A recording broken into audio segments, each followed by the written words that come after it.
वक्त आने पर उसका उजागर करेंगे। और ये एक पॉलिटिकल स्टंट है और ये आने वाले चुनाव से पहले अटकाने का प्रयास कर रहे हैं। आप देख रहे हैं सौराष्ट्र समाचार ब्यूरो न्यूज। टीओ के प्रवक्ता कमलेश निकम के खिलाफ गंभीर आरोप सामने आए हैं।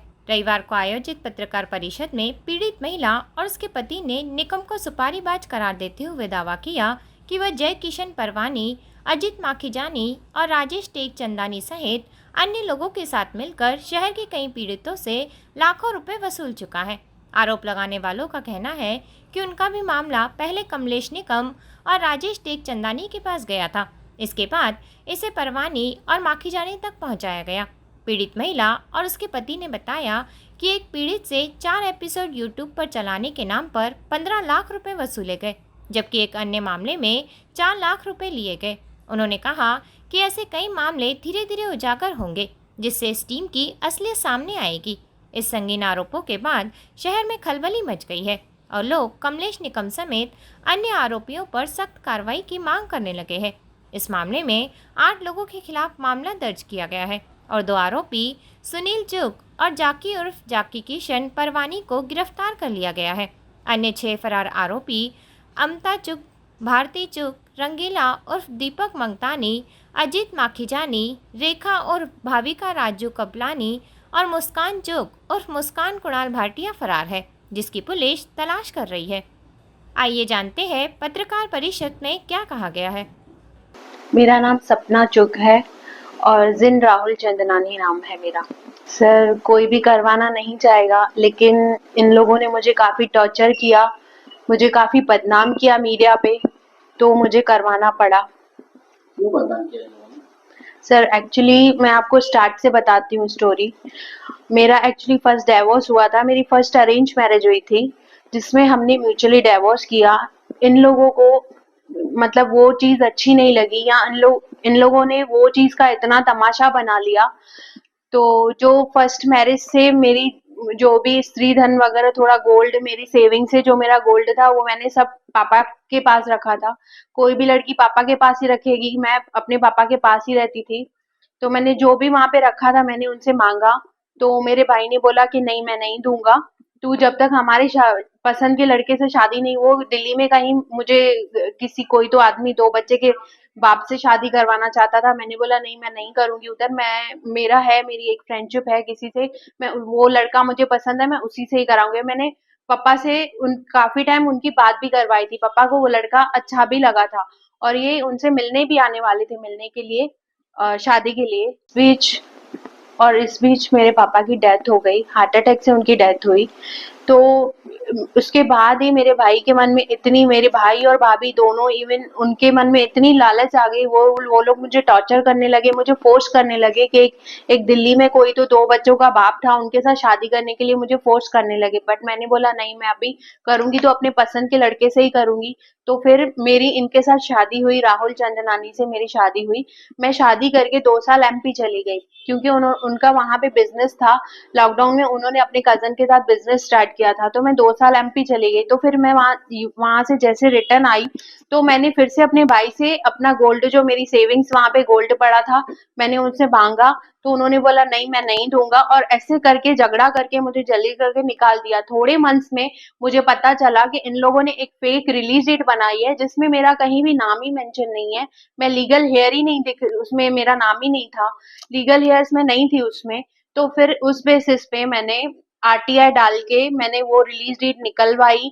फिर उस बेसिस पे मैंने हेडलाइन 5 नंबर में एफआईआर करवाई, 420 की उनके ऊपर एफआईआर की। उसमें 5 आरोपी बने थे। तो जैसे ही उनकी बेल हुई, उसके बाद ये लोग मेरे पीछे ही पड़ गए, मेरे को ब्लैकमेल करने लगे। इन्होंने एक रिपोर्टर हायर किया, जिसमें वो मुझे ब्लैकमेल करने लगा। उनकी पूरी टीम थी। ब्लैकमेल और बदनाम काफी, और झूठे आरोप लगाने लगे उसमें हमारे ऊपर। मेरे पति को बदनाम किया। इस बीच में मेरे पति की जॉब चली गई, हमारा समाज में रहना मुश्किल हो गया। मैं इतनी टॉर्चर हो रही थी कि मैं करूं तो करूं क्या। फिर एक बार मैं इनके टीम के दीपक रंगीला, कोई तो नाम है, दीपक मंगतानी करके नाम है, मैंने उनको कॉल किया कि मुझे मिलना है आपसे, कि ये लोग मेरी बदनामी क्यों कर रहे हैं। तो मैं उनसे मिली। मैंने 4-5 मीटिंग की उनके साथ। उन्होंने बोला इनका कोई मतलब है, अजीत माखीजानी, भाई आप उनसे बात कर लो, हो सकता है उनका कोई आपका कोई सॉल्यूशन निकले। मैं अजीत माखीजानी के पास के उनके ऑफिस में गई, वुडलैंड कॉम्प्लेक्स में उनकी ऑफिस थी। हमने 4 से 5 मीटिंग्स वहां पे की। वहां पे हमको जैकी पारवानी, अजीत माखीजानी और दीपक मंगतानी के साथ मैंने मीटिंग्स की और बात हुई। मैंने पूछा कि आप मेरी बदनामी क्यों कर रहे हो? तो उन्होंने बोला कि दीपक ने मुझे बताया कि आपके भाई से इनको पैसे मिले हुए हैं, कोई भी ऐसे ही तो कोई किसी के लिए काम नहीं करेगा।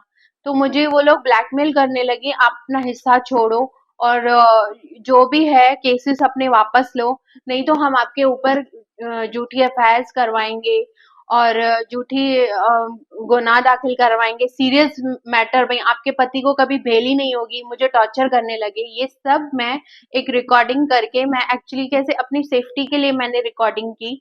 एक फोन मेरा पर्स में था, बंद करके मैं लेके गई थी और दूसरा फोन मेरे हाथ में था। मैंने अपनी सेफ्टी के लिए रिकॉर्डिंग की क्योंकि मुझे फिर बाद में कुछ प्रॉब्लम ना हो।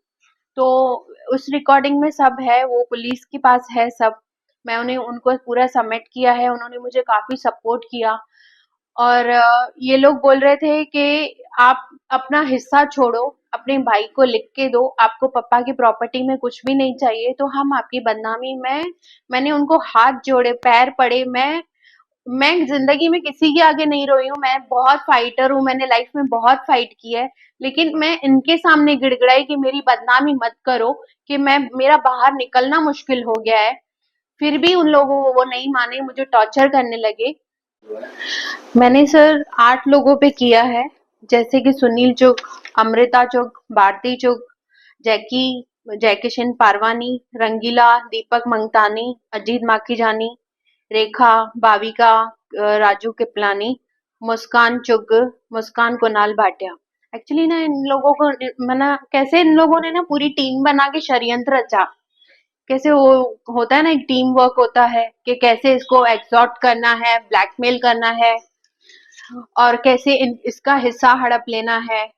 तो ये लोग ना क्या करते हैं, एक्चुअली टीम बनाते हैं, एक जने को टारगेट करते हैं। नहीं है, उन्होंने मेरे ऊपर 354 डलवाया, हमें जैसे एक कॉम्प्रोमाइजिंग पोजीशन में लेके आए, हमें झुकाएं उनके शर्तों के सामने और मेरे वाइफ को बोला कि अगर आप हक नहीं छोड़ोगे, अपना केस वापस पीछे नहीं लोगे तो हम ऐसे कंटिन्यू करते रहेंगे। सर इसमें आपकी वाइफ ने टोटल 8 लोगों के खिलाफ मामला दर्ज कराया है। जी तो सर ये बता सकते क्या कि इसका क्या रोल था, मतलब 8 लोग के पीछे क्यों मामला? जय किशन पारवानी रिपोर्टर हैं, न्यूज लेते हैं, पेड न्यूज लेते हैं, ऐसा हमें बताया गया। और दीपक रंगीला जी, उनको हमने कांटेक्ट किया तो उन्होंने बताया कि भाई उनका काम ही ये है कि भाई वो कस्टमर को जो है, अगर जो भी उनको कांटेक्ट करता है वो अजीत माखीजानी के ऑफिस में लेके जाते हैं, उनका ये काम है कस्टमर उनके ऑफिस में पहुंचाने का और उनका उसमें भी कमीशन रहेगा, इसीलिए उन्होंने ऐसा किया है। हमको बराबर से उन्होंने पहले नहीं बताया कि भाई जयकिशन पारवानी और ये सब मिले हुए हैं, बाद में हमको बताया कि भाई वो सब ये काम पैसे लेके करते हैं और वो बहुत डेंजर आदमी है, वो किसी के भी आगे नहीं झुकते हैं और उन सबकी पुलिस में बहुत बड़ी पहचान है और पुलिस हमारी जेब में, ये बोलते हैं। कल जो गुना सेंट्रल पुलिस स्टेशन में दाखिल हुआ है, हमारे व्यापारियों की बुलंद आवाज़, यही नहीं तो हमारे शहर में जब भी भ्रष्टाचार होता है, उस भ्रष्टाचार के खिलाफ किसी ने पहली आवाज़ उठाई होगी, वह है हमारे अजीत माखीजानी, जो महेश शुक्रमानी जी को, माजी नगर सेवक भारतीय जनता पार्टी के महेश शुक्रमानी जी को आने वाले चुनाव में 100% जो चुनाव हराएंगे। ऐसा हमारा युवा, जिसके ऊपर कल एक मामला दर्ज हुआ है सेंट्रल पुलिस स्टेशन में, खोटे मामले दर्ज करके, राज्य की सरकार इनकी है, गृह मंत्री इनके हैं, तो हमारे लोगों के ऊपर खोटे मामले दर्ज होना, इनको लग रहा है हम डर जाएंगे। इसके पहले भी हमारे ऊपर खोटे मामले दर्ज हुए, हम कभी भी डरे नहीं है। इसके पहले पंकज त्रिलोकानी के ऊपर खोटा मामला दर्ज हुआ है, दूसरी तरफ अजीत माखीजानी के ऊपर खोटा मामला दर्ज हुआ है। हम पुलिस से मांग कर रहे हैं कि यानी इन्वेस्टिगेशन, फेयर इन्वेस्टिगेशन होना चाहिए। ओमी कलानी की मांग कर रहे हैं, हमारे नेता डरेंगे नहीं, इनसे लड़ेंगे, इनके भ्रष्टाचार को उजागर करेंगे, इनके वेश्याओं के धंधों को उजागर करेंगे, इनके लॉजिंग एंड बोर्डिंग के किस तरीके से व्यवसाय चल रहे हैं वो उजागर कर रहे हैं अजीत माखीजानी। इसमें राजनीतिक तौर पर लड़ाई होनी चाहिए, व्यक्तिगत तौर की लड़ाई करके खड़ने का मामला एक सीए, चार्टर्ड अकाउंटेंट, शहर का बड़ा उद्योगपति, बिल्डर, यही नहीं तो शहर में एक नीट एंड क्लीन इमेज व्यक्तिमत्व रखने वाले अजीत माखीजानी के ऊपर खड़नी का मामला कैसे दर्ज हो सकता है? खोटा मामला दर्ज कर रहे। राज्य की सरकार तुम्हारी है और इनकी मस्ती है कि इनको लग रहा है सरकार इनकी, ये कुछ भी कर सकते हैं। कल पुलिस लेकर उनके घर पर पहुंचना, आखिर पुलिस कर क्या रही है? पुलिस के ऊपर किसी नेता पुलिस स्टेशन में जाए और उसके घर पर पहुंच जाए, पर मैं आज भी कहूंगा कि फेयर इन्वेस्टिगेशन होनी चाहिए। फेयर इन्वेस्टिगेशन नहीं हुआ तो उल्लासनगर के अंदर क्या होगा आने वाले दिनों में, किस तरीके से ये जो खोटे मामले दर्ज किए जा रहे हैं, ये सीधे तौर पर हम सीपी साहब के पास जाकर ये उजागर करेंगे कि किस तरीके से खोटे मामले दर्ज हो रहे हैं। महेश शुक्रमानी जी अजीत माखीजानी के ऊपर खोटे मामले दर्ज कर रहा है, हारने का डर सता रहा है। कभी भी मनपा चुनाव लग सकते हैं, 100% महेश शुक्रमानी चुनाव हारेगा, पर हारने के डर के वजह से जो 15 साल के अंदर जो इन्होंने शहर को लूटा है, वो लूटने का उजागर करने वाले अजीत माखीजानी को खोटे मामलों में फंसाया जा रहा है। आपको लग रहा है कि कहीं ना कहीं कि टीओके बीजेपी में शामिल नहीं हुई है, उसको लेकर दबाव की रणनीति बीजेपी अपना रही है? देखिए, ये जो निर्णय है ये ओमी कलानी लेने वाले हैं, पर दबाव में कभी ना कलानी झुके हैं ना उनके सिपाही कभी झुकेंगे। कलानी परिवार ने इस दबाव तंत्र के कारण जेल के सलाखों में गए हैं, अनेक लोगों को जेल में डाला है। दबाव करोगे और कहोगे कि भाजपा में आओ, कलानी कभी भी, ओमी कलानी और पप्पू कलानी जी कभी भी दबाव से डरे नहीं है। कलानी परिवार के ऊपर अनेक दबाव आए, अनेक संकट आए, अनेक लोग जेल के सलाखों में गए ये झूठे मामले को लेकर, पर यह तय है कि हमसे लड़ोगे तो करारा जवाब मिलेगा। भारतीय जनता पार्टी में शामिल हो जाओ, इसके ऊपर गुने दाखिल करो। जब हम विधानसभा में चुनाव में नहीं डरे, विधानसभा का चुनाव जब हम लड़े, ओमी कलानी जी को भर भर के लोगों ने वोट किया, हमारा पराजय हुआ रहेगा, पर महानगर पालिका में जीत हमारी तय है। हमारे ऊपर गुने दाखिल कर दो, हमको जेल के सलाखों में डाल दो, हमारे ऊपर हमारे हत्याओं का प्रयास करो। भाजपा के कुछ नेता हमारे नेताओं की हत्या करने की कोशिश कर रहे हैं। मैं आज भी कह रहा हूं, हमारे पास प्रूफ है। मनपा चुनाव के पहले ये कभी भी किसी के ऊपर भी हमला कर सकते हैं, पर रोक टोक जवाब देंगे। हमले का जवाब हमले से होगा, गुने का जवाब गुना दाखिल करवाएंगे। मैं आज भी आपको स्पष्ट तौर पर कहना चाहता हूं कि खोटा एफआईआर दाखिल करके यदि दबाव तंत्र के व्यापार करके यदि भाजपा में शामिल होने का यदि किसी ने निर्णय बता रहे होंगे तो वो सरेआम गलत है। ऐसा कभी नहीं होगा। दबाव तंत्र का व्यापार करके हमारे नेताओं के ऊपर एफआईआर दाखिल करना है और कहेंगे भाजपा में आ जाओ, ये कभी भी ओमी कलानी स्वीकार नहीं करेंगे। इनके जो वरिष्ठ नेता है उनसे हमारी बातचीत चालू होगी, मुझे नहीं पता, ओमी कलानी जी बातचीत करते होंगे, चर्चाएं चालू होगी, पर स्थानिक नेताओं को डर है कि यदि हमने इस तरीके के मनपा चुनाव में कलानी के कैंडिडेट यदि उनके सामने गए तो इनकी हार निश्चित है और महेश शुक्रमानी को हराने से कोई हारना तय है। 100% चुनाव हारेंगे। ये बौखलाहट है। ये बौखलाहट के कारण एक अच्छे छवि का नेता उसके ऊपर खड़नी का गुना दाखिल कर देना और पुलिस उसके साथ में घर पर लेके जाना, इतनी दादागिरी सत्ता की। ये सत्ता की दादागिरी ज़्यादा टाइम नहीं चलेगी। सत्ता की दादागिरी अच्छे अच्छे लोगों की चली गई। ये तो चीटर पिटर लोग हैं। इनके धंधे क्या है शहर के अंदर, ये कर क्या रहे हैं? ये सिंधी समाज के नेताओं को अंदर डलवा रहे हैं। पंकज त्रिलोकानी, जिसका किसी भी पंकज त्रिलोकानी का क्या रोल है, उसके ऊपर भी खोटा मामला दर्ज हुआ है, उसको भी जेल में डाल रहे हैं।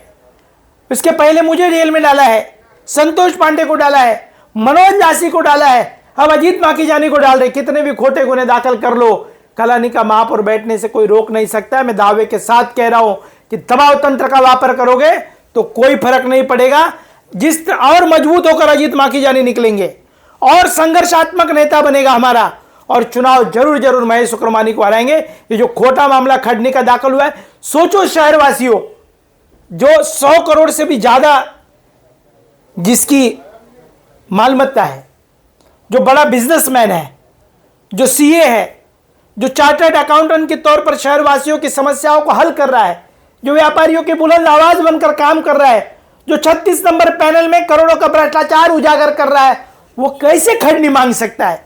एक पत्रकार को भी खड़नी के मामले, आप पत्रकार बंधु हो, कल उस पत्रकार के ऊपर आया है, आपके ऊपर भी हो सकता है, आपके ऊपर भी झूठे मामले दर्ज हो सकते हैं।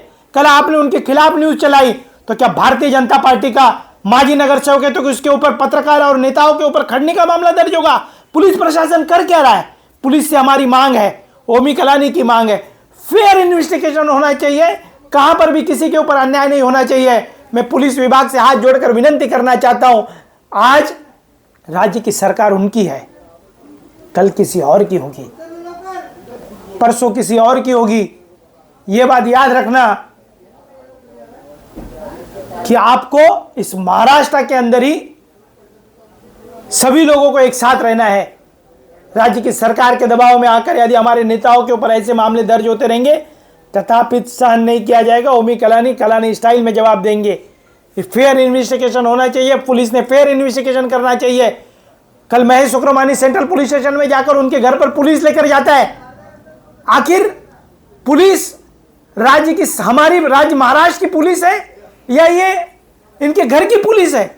खुद पुलिस को वहां पर लेकर जाना उनके घर पर, यह तथापित सहन नहीं करेंगे। यदि एक हफ्ते के अंदर फेयर इन्वेस्टिगेशन होकर फैसला नहीं हुआ तो इसके लिए आगे की जो रणनीति है वो आपके माध्यम से बताई जाएगी। ऐसी ही ताज़ा तरीन खबरों के लिए कृपया हमारे चैनल को लाइक, शेयर और सब्सक्राइब करिए। अपने आसपास की खबरों और अपने सामाजिक, सांस्कृतिक, शैक्षणिक संस्थानों के प्रचार प्रसार के लिए मोबाइल नंबर 7208492241 एवं 9321652352 पर संपर्क करिए और देखते रहिए पीडीओ न्यूज़ सौराष्ट्र समाचार।